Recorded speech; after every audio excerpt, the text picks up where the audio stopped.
TRP ராஜா அவர்களே, state secretary திரு பால் ஹலர் அவர்களே, என்ஆர்டபிள்யூ global CEO திரு Felix அவர்களே, இசட்எஃப் குரூப்பை சேர்ந்த பேராசிரியர் டாக்டர் பீட்டர் அவர்களே, பிபிஎம்டபிள்யூ டைரக்டர் திரு ரெய்னால்ட் அவர்களே, இந்திய தூதரக அதிகாரி திரு விவாதிகாந்த் அவர்களே, தமிழ்நாடு அரசினுடைய செயலாளர்கள் திரு அருண்ராய் ஐஏஎஸ் அவர்களே, திரு தாரேஸ் அகமது ஐஏஎஸ் அவர்களே, ஜெர்மனி உள்ளிட்ட ஐரோப்பிய நாட்டை சார்ந்திருக்கக்கூடிய முதலீட்டாளர்களே, அனைவருக்கும் வணக்கம். குடன்பாகன் ஹலே. என்னோட முதல் ஜெர்மனி பயணத்தில், அதுவும் இந்திய என்ற மிகப்பெரிய ஜனநாயக நாட்டில் இருக்க தமிழ்நாடு மாநிலத்தோட மக்களால் தேர்ந்தெடுக்கப்பட்ட முதலமைச்சராக இந்த முதலீட்டாளர் சந்திப்பில் பங்கெடுக்கிறதுல பெருமையாக நான் நினைக்கிறேன். பெரும் மகிழ்ச்சியோடு உங்கள் முன்னால் நான் நின்று கொண்டிருக்கிறேன்.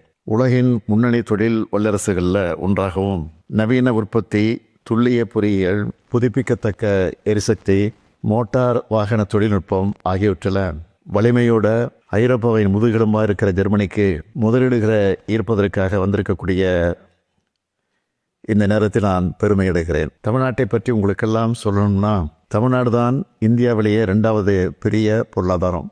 இந்தியாவிலேயே அதிகமான டபுள் டிஜிட் பொருளாதார வளர்ச்சியும் உற்பத்தித்துறை வளர்ச்சியும் அடைஞ்சிருக்கக்கூடிய ஒரே மாநிலம். இந்தியாவிலேயே அதிகப்படியாக 48 விழுக்காடு நகர்மயமான மாநிலம். அதிக அளவிலான தொழிற்சாலைகளும் பணியாளர்களும் இருக்கக்கூடிய மாநிலம். சீகன்பால்க் என்கிற ஜெர்மனியர் 18ஆம் ஆண்டு நூற்றாண்டிலேயே தமிழ்நாட்டுக்கு வந்து தமிழை கற்று இந்தியாவிலேயே முதலாக பைபிளை தமிழில் மொழிபெயர்த்து அச்சிட்டார். தமிழின் பெருமையை அவர் சொல்லியிருக்கிறார். ஜெர்மனி போலவே தமிழ்நாட்டுக்குன்னு பெரிய வரலாறும் பாரம்பரியமும் இருக்கு. தமிழும் ஜெர்மனும் உலகின் பழமையான மொழிகளில் முக்கியமானவை. தமிழுக்குன்னு மிகப்பெரிய இலக்கிய தொன்மையும் மரபும் இருக்கு. 5000 ஆண்டுகளுக்கு முன்னாடியே இரும்பின் பயன்பாடு தமிழ் நிலத்தில் இருந்ததற்கான ஆய்வறிக்கைகள் இருக்கு. இப்படிப்பட்ட மாநிலத்தில் தொழில் தொடங்க உங்களை எல்லாம் நான் அழைக்கிறேன். ஜெர்மனி மேலே எனக்கு என்ன ஈர்ப்புனா, உங்களுடைய பண்பாடு, தொழில் நுணுக்கம், புத்தாக்க வலிமை போன்றவை வேப்பை ஏற்படுத்துது. உங்களுடைய கலை உணர்வை ஒவ்வொரு கட்டடத்திலையும் தெருக்கள்லையும் பார்த்து நான் ரசிக்கிறேன். பியூட்டிஃபுல் லேண்ட்ஸ்கேப், வைப்ரண்ட் கல்ச்சர், இதுதான் ஜெர்மனி. எங்கள் தமிழ்நாட்டிலையும் பல ஜெர்மனி நிறுவனங்கள் தொழில் நடத்திக்கிட்டு இருக்காங்க. BMW, Daimler, Mercedes Benz, telecom போன்ற பல்வேறு ஃபார்ச்சூன் 500 நிறுவனங்கள் தலைமையிடமாக கொண்டு செயல்படும் ஜெர்மனி தான் இந்தியாவோட வணிக உறவு மேற்கொள்ளும் ஐரோப்பிய நாடுகளில் முதன்மையான நாடு.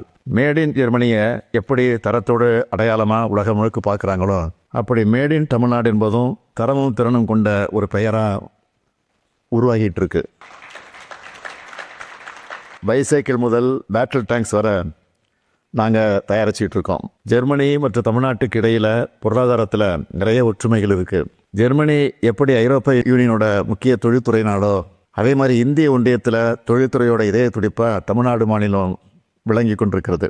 இன்னும் சொன்னால், தமிழ்நாடு தான் இந்தியாவினுடைய ஜெர்மனி.